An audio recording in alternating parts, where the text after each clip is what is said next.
सारा का सारा वोट बाहर हो जाएगा। ओबीसी समाज को भी दुख है इस बात का, क्योंकि बाबा साहब ने ओबीसी समाज को सारे अधिकार बना करके दिए थे। तो कहीं ना कहीं अगले चुनाव में बीजेपी सत्ता से बाहर 100% हो जाएगी। क्या लगता है जिस संविधान की वजह से वो गृह मंत्री बने, तो बाहर से मुक्त हुए, क्या उनको संविधान की गरिमा का आभास नहीं है? देखिए, वो अपनी सत्ता के नशे में चूर हैं और सबसे बड़ी जो न्यायालय होता है वो जनता का होता है। तो वो सत्ता में जब तक हैं तब तक वो ऐसा कर सकते हैं, लेकिन अगले चुनाव में उनको इस बात का खामियाजा भुगतना पड़ेगा। इसलिए माननीय बहन जी के इस स्टैंड से पूरे देश में खुशी का माहौल है। ऐसे लग रहा है कि जैसे बाबा साहब की विचारधारा को पुनर्स्थापित किया जा रहा है। क्या लगता है इस आंदोलन से कुछ फर्क पड़ेगा बीएसपी पे? 100% फर्क पड़ेगा। अभी भी हमने पहले भी बताया, हमारे वोट परसेंट में इजाफा होगा और माननीय बहन जी का ये डिसीजन से लेकर के समाज बहुत खुश है। बीजेपी सत्ता से बाहर जाएगी। समाजवादी कांग्रेस का कोई खास स्टैंड दिखाई नहीं दे रहा है, वो गोलमोल रवैया कर रहे हैं। उनके सांसद उनके साथ भी हैं, उनके बाहर भी हैं, लेकिन बहन जी का स्टैंड बिल्कुल क्लियर है, तो इसका फायदा बीएसपी को होगा। सर, दूसरी पार्टियां जो अलग अलग जो बिखर रही हैं, उन्हें कैसे जोड़ोगे आप? देखिए, ये मूवमेंट का बिखरना और पार्टियों का बिखरना ये आज से नहीं है, ये बहुत सालों से चलता आ रहा है। मूवमेंट में बिखराव भी होता है, तो मूवमेंट को एक करने के लिए भी लोग आते हैं। अगर इस मूवमेंट को तोड़ने के लिए लोग आते हैं, तो इस मूवमेंट को जोड़ने के लिए, एक साथ इकट्ठा करने के लिए भी लोग आते रहते हैं। जो मूवमेंट को इकट्ठा कर जाता है उसको महापुरुष की उपाधि ये समाज दे देता है। तो इसलिए इस बात से हमें घबराना नहीं है कि वहाँ पे फूट चल रही है, बिखराव चल रहा है, कोई दिक्कत नहीं है। वो फूट डालने का प्रयास करेंगे, हम समाज को इकट्ठा करने का, मूवमेंट को इकट्ठा करने का प्रयास करेंगे। आपका जो पार्टी का जो समाज है, दूसरी पार्टी जो कि बड़ी पार्टी के रूप में अपने आप को साबित कर रहे हैं, वहाँ बिखर गया है भीम आर्मी पार्टी आजाद समाज के नाम से। देखिए, अब मैं तो पूरे देश में घूमता हूँ, आपने नाम ही लिया अगर भीम आर्मी आजाद समाज पार्टी का, तो उसमें कहीं ना कहीं वो इन्फ्लुएंस में है, उनके प्रायोजित मैटर है, उनके ऊपर समाज के बुद्धिजीवी कैडर लोगों का कोई विश्वास नहीं है।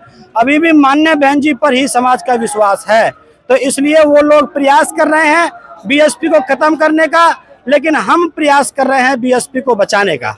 सर, वो आरोप लगा रहे हैं बहन जी उन्हें बुला नहीं रही है, अगर बुलाएंगे तो हम अपनी पार्टी खत्म कर देंगे, विलय कर लेंगे, ऐसा क्यों नहीं हो पा रहा है? हमारा लोफर है आजाद समाज पार्टी के, देखिए कहीं ना देखिए, वो हालांकि वो बहन जी का और उनके बीच का जुडिक्शन का मामला है, लेकिन हमें कोई तथ्य तो ऐसा सटीक मिलता नहीं है कि उन्होंने कभी शुरुआत की हो कि भाई हम जो है हम बहन जी की तरफ आना चाहते हैं।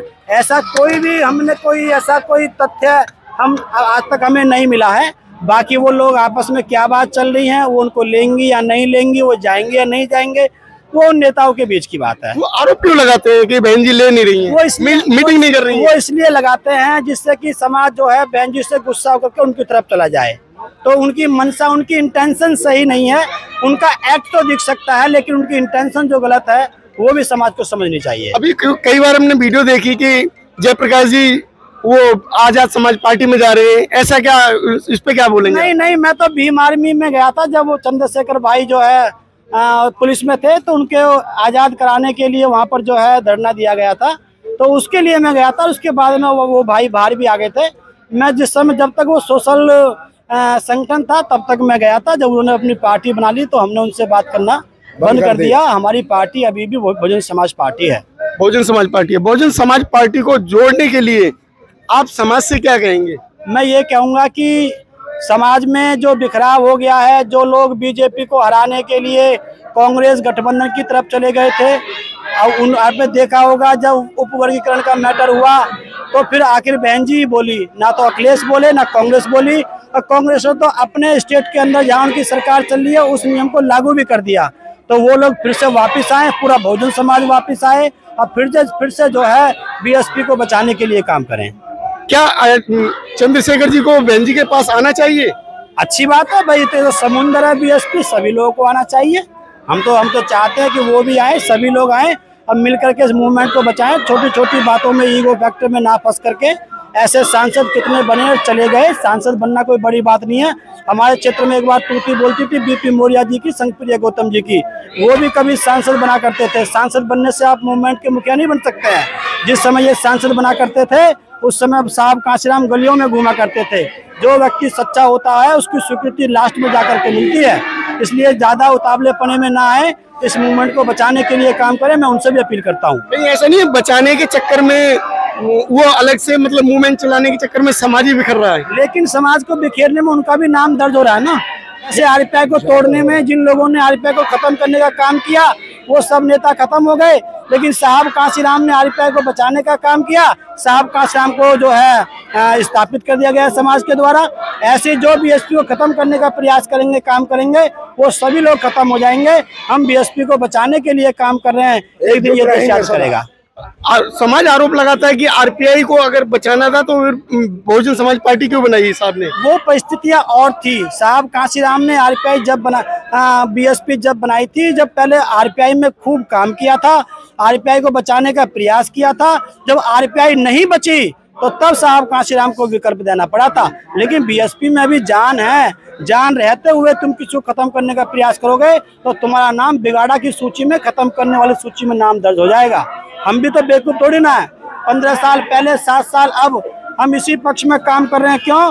क्योंकि ये देश एक दिन याद करेगा कि बसपा को बचाने के लिए जयप्रकाश ने पूरी ताकत लगाई थी, इसलिए हम बसपा को बचाने के पक्ष में हम लोग काम कर रहे हैं। सर, समाज है वो समाज अभी समझ क्यों नहीं पा रहा है? देखिए, समाज एक तो साहब कांशीराम ने कहा था ये भोला भाला समाज है, कमजोर समाज है, तो इसलिए धीरे धीरे समझेगा। ये लड़ाई बहुत बड़ी है, बहुत लंबी है, बहुत ज्यादा दिमाग की है। ये लट के दम पे लड़ाई को हम लोग नहीं जीत सकते, इसको हम लोग दिमाग के दम पे जीत सकते हैं। विचार को विचार खत्म कर सकता है, लट नहीं खत्म कर सकता। लट में तो 350 जाट भाई हमारे मार दिए गए। हरियाणा के अंदर जब उन्होंने जो है आरक्षण की मांग की थी, 700 किसान मार दिए गए हमारे ओबीसी समाज के। हमारे राजस्थान के अंदर 71 गुर्जर भाई मार दिए गए। लट तो उनका बहुत मजबूत था, लेकिन आप लोग उन लोगों से लट के दम पर नहीं जीत सकते, विचार के दम पे जीत सकते हो। उसका केवल एक ही तरीका है जिसके अंदर सभी महापुरुषों का विचार निहित है, वो है मान्यवर साहब कांशीराम जी की विचारधारा, जिसको लेके बहुजन समाज पार्टी काम कर रही है। सर, क्या बहन जी को अगर पास जी छोटी छोटी पार्टियां आएंगी तो बहन जी मिला लेंगे उन्हें पार्टियों आना चाहिए? बहन जी ने तो कहा है कि भाई सब लोग आओ, सब मिलकर के जो है सबके लिए दरवाजे खोले हैं। जो कहीं नहीं गया वो भी आओ। जो है बहन जी हमेशा आमंत्रित करती रहती है, लेकिन अब कोई ऐसी एक्टिविटी दिखती तो है नहीं कि भाई जो है कोई गया हो। लेकिन बहन जी तो बार बार आरोप लगाते हैं कि गेट तक गए और गेट में घुसने नहीं देते। वो ऐसा क्यों होता है? आप वहाँ जा करके हमें अपना प्रयास तो दिखाओ कि आपने गेट में घुसने का प्रयास किया है। ये तो ना कि तुमने बाहर से बाहर गेट पे तो जाके तुमने फोटो खिंचवा के डाल दिया कि हमको नहीं लिया। आपने कोई अटेम्प्ट किया है, कोई प्रयास किया है, कोई आपने तो हमें वो दिखनी चाहिए ना वीडियो। आप बसपा के कब कार्यकर्ता रहे हैं वो दिखना चाहिए ना। क्या चंद्रशेखर जी बसपा के कार्यकर्ता रहे कभी? भैया हमें तो आज तक साहब जो कोई प्रूफ मिला नहीं। हमें उनका उसका भी मिला है, बजरंग दल का मिला है, एबीवीपी का मिला है, समाजवादी पार्टी का मिला है, कांग्रेस का मिला है, प्रूफ सब नेताओं से मुलाकात मिली है। लेकिन बीएसपी का हमने आज तक कोई ऐसा प्रूफ देखा नहीं है। कोई छुपा हुआ होगा तो कभी हमारे सामने आएगा, लेकिन आज तक पब्लिकली में ऐसा नहीं हुआ है कि वो कभी कार्यकर्ता रहे हैं। चंद्रशेखर जी को कुछ कहना चाहेंगे? मैं तो उनसे अपील करूंगा कि भाई इस मूवमेंट को बचाओ, ईगो के चक्कर में आपको नहीं फंसना चाहिए। इस पार्टी को बचाने के लिए काम करो, इस मूवमेंट को बचाने के लिए काम करो। बचाने वालों में तुम्हारा नाम दर्ज होगा तो समाज तुम्हें याद रखेगा। और अगर तुम बसपा को खत्म करने में अपना नाम दर्ज करा लोगे तो बहुत लोग आए, उदितराज, पासवान, अठावले, तमाम ऐसे लोग आए और कितने चले गए। सर, ये जो युवा है, युवा को तोड़ रखा है अपनी बहुजन समाज पार्टी से। ये युवा जो है ना अनकैडराइज है। जब से साहब कांशीराम हमारे बीच से गए हैं तो ये कैडर बंद हो गए हैं। तो जैसे जैसे इन बच्चों के अंदर समझ आएगी वैसे वैसे उसको लेफ्ट करते हुए चले जाएंगे। कैडर फिर कब चालू करोगे आप? कैडर चल रहे हैं लगातार। मैं अभी हमारा प्रयास है कि हम लखनऊ के अंदर 1000 कैडराइज लोगों को इकट्ठा करने का, हमको साहब कांशीराम के जन्मदिन के उपलक्ष्य में हमारा प्रयास है। पहले हम लखनऊ में 1000 लोगों को इकट्ठा करेंगे जो कैडराइज लोग हैं। उसके बाद में हम दिल्ली के अंदर 5000 लोग इकट्ठा करेंगे, फिर 25000 और 1 लाख। 2027 तक 1 लाख मिशनरी कार्यकर्ता को इकट्ठा करने का हमारा प्रोग्राम है हमको। क्योंकि अगर हम नए कैडराइज बनाएंगे उसमें हमें समय लग जाएगा। तो जो कैडराइज हैं उनको एक साथ जोड़ करके फिर उनको कैडर पे कि जो उनको लगा करके उनकी ड्यूटी वो लोग निभाएंगे तो हम जल्दी इस मूवमेंट को खड़ा कर सकते हैं। सर, कुछ लोग ये कह रहे हैं कि बहन जी को फोन करके बुला लेना चाहिए, चंद्रशेखर जी को। क्या ऐसा होना चाहिए? के बारे में देखो, वो हमारे इस मूवमेंट का हिस्सा नहीं है, पार्टी का हिस्सा नहीं है। यहाँ पर जो कार्यक्रम चल रहा है वो बीएसपी से संबंधित मूवमेंट का चल रहा है। आप ज्यादा सवाल चंद्रशेखर भाई के बारे में पूछेंगे तो उचित नहीं होगा, वो फिर मैसेज गलत चला जाएगा। ओके सर, धन्यवाद। हाँ जी।